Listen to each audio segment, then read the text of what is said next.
Shalom sahabat Mitra Rema.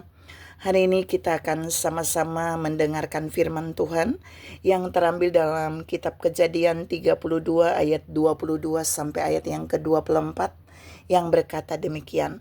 Pada malam itu Yakub bangun dan ia membawa kedua istrinya, kedua budaknya perempuan dan ke-11 anaknya dan menyeberang di tempat penyeberangan Sungai Yabok. Sesudah ia menyeberangkan mereka, ia menyeberangkan juga segala miliknya.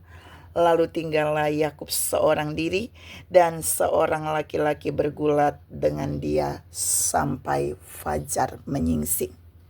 Demikianlah firman Tuhan, dan firman ini akan sama-sama saudara dan saya renungkan di hari ini, yang saya beri judul Penyeberangan Sungai Yabok.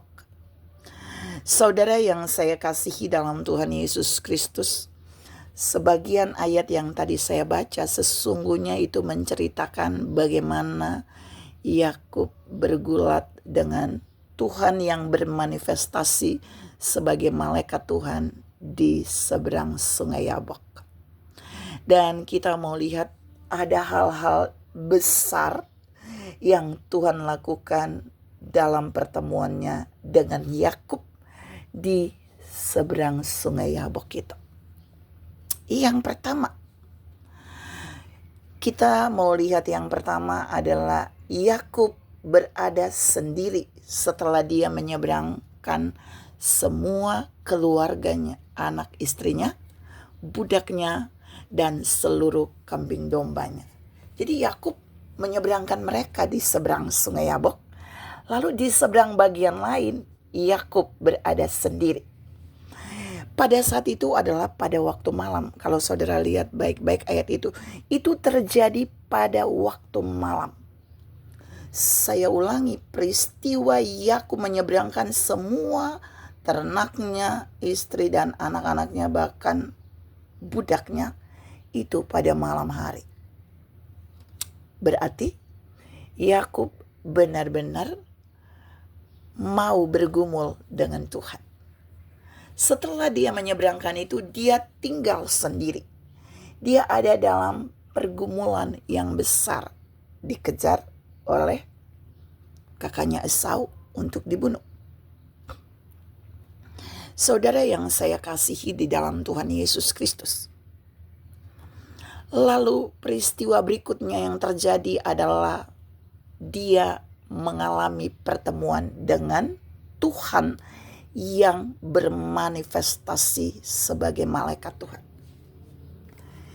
Jadi di poin ini Tuhan mau bilang gini, terkadang Tuhan mau saudara dan saya ada sendiri. Sekalipun kita punya pergumulan yang berat. Karena Tuhan mau melakukan sesuatu yang pribadi untuk saudara dan saya di tengah pergumulan itu. Seperti yang dia lakukan bagi Yakub. Yakub berada sendiri di seberang Sungai Yabok. Di seberang yang lain adalah istri, anak-anaknya, dan budaknya, bahkan ternak-ternaknya. Jadi yang pertama, dia harus sendiri. Yang kedua, malaikat Tuhan yang mendatangi Yakub itu tidak datang sebagai bapak, tidak datang sebagai sahabat, tidak datang sebagai gembala, tidak datang sebagai apapun. Tapi dia datang sebagai seorang pesaing, seorang lawan yang bergulat dengan Yakub. Ini peristiwa ini jarang terjadi, saudara. Jadi Yakub sedang bergumul, Yakub butuh orang di dalam pergumulannya untuk menopang dia. Tapi justru yang datang Tuhan yang bermanifestasi jadi malaikat dan datang seperti seorang lawan bagi Yakub. Dari mana saya tahu dia seperti seorang lawan bagi Yakub? Karena yang ketiga, malaikat itu bergulat dengan Yakub. Taruhan, saudara. Kalau kita mau buat itu dalam bentuk video, itu Yakub dan malaikat Tuhan ini saling beradu fisik. Dan dalam pergulatan itu pangkal paha Yakub dipatahkan. Kalau terjadi pergulatan saudara, dan salah satu lawan itu pangkal pahanya dipatahkan, sudah pasti dialah yang kalah. Tapi pergulatan ini ternyata tidak demikian. Waktu malaikat itu memukul pangkal paha Yakub dan pangkal paha Yakub dipatahkannya. Tapi dia bilang, engkau telah bergumul melawan Allah, tapi engkau menang. Kok kebalik ya saudara?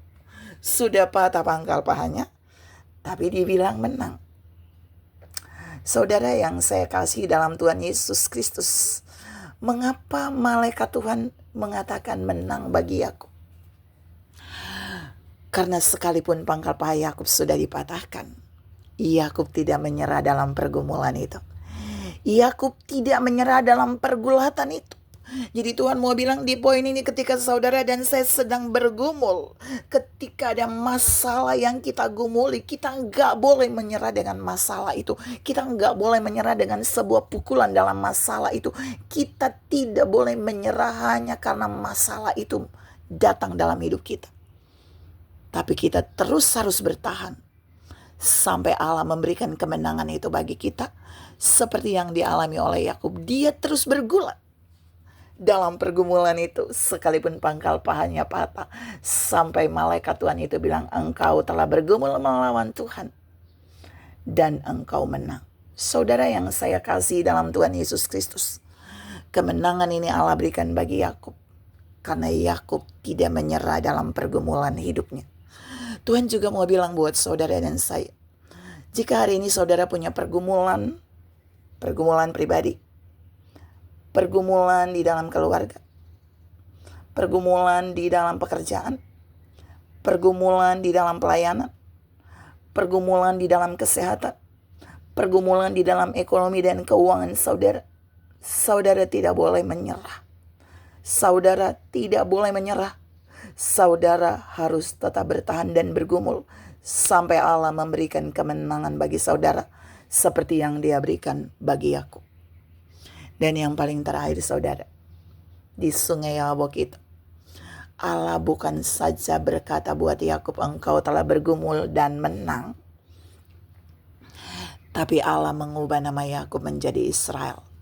Ada perubahan besar terjadi bagi Yakub. Dan waktu dia mengubah nama Yakub, sebelum dia meninggalkan Yakub, dia memberkati Yakub.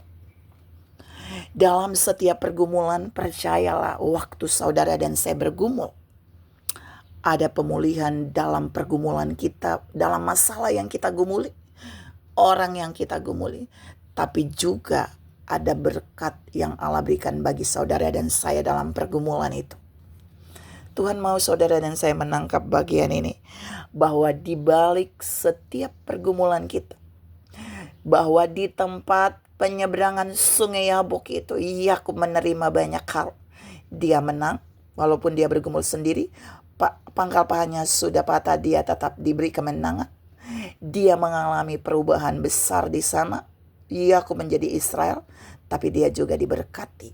Tuhan juga mau bilang buat saudara dan saya, bahwa di penyeberangan rohani kita, di sungai Yabok rohani kita, waktu kita bergumul sendiri, itu sungai Yabok rohani kita. Di sana Allah akan bergulat dalam pergumulan bersama kita. Tapi Dia akan membuat kita seakan tidak kuat, tapi Dia justru akan memberikan kemenangan bagi kita. Dia akan melakukan perubahan besar bagi kita, tapi Dia juga akan memberkati kita. Tuhan memberkati saudara berlimpah. Salam mengalami hal besar di seberangan sungai Yabok rohani kita. Amin.